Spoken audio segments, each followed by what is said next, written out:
Well, and of course, the other major story tonight involves the race for a vaccine.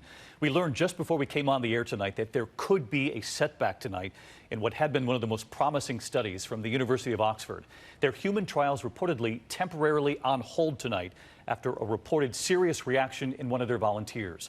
It all comes as 9 drug companies pledged today in an historic joint statement that they will, quote, stand with science before issuing any vaccine, despite growing concern over any potential political pressure leading up to the election. Here's ABC's Steve Osunsami. A possible setback this evening. The final stages of human trials at the University of Oxford are being put on hold because one of their volunteers reportedly suffered a suspected serious adverse reaction. A spokesman for the company developing the drug tells a medical news service that they're now hoping to minimize any potential impact of the trial timeline. The chief executives of 9 drug makers who are racing to produce a vaccine that prevents COVID-19 are promising the world tonight that safety is their, quote, top priority.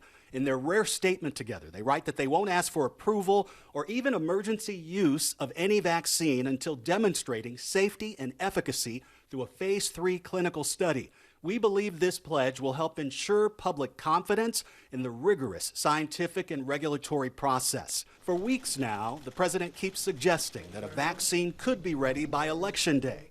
So we're going to have a vaccine very soon, maybe even before a very special date. You know what date I'm talking about. His critics say he's rushing things for political gain. I will not take his word for it. He wants us to inject bleach.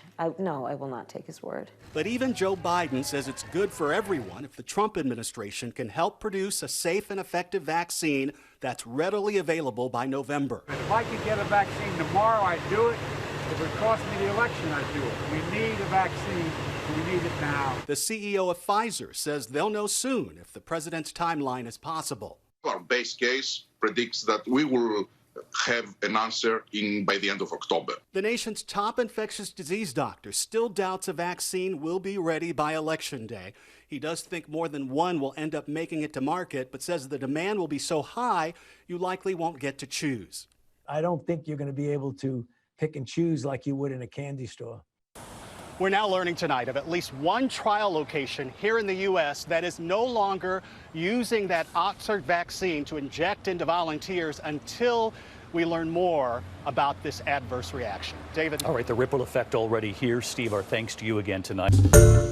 Hi, everyone. George Stephanopoulos here. Thanks for checking out the ABC News YouTube channel. If you'd like to get more videos, show highlights, and watch live event coverage, click on the right over here to subscribe to our channel. And don't forget to download the ABC News app for breaking news alerts. Thanks for watching.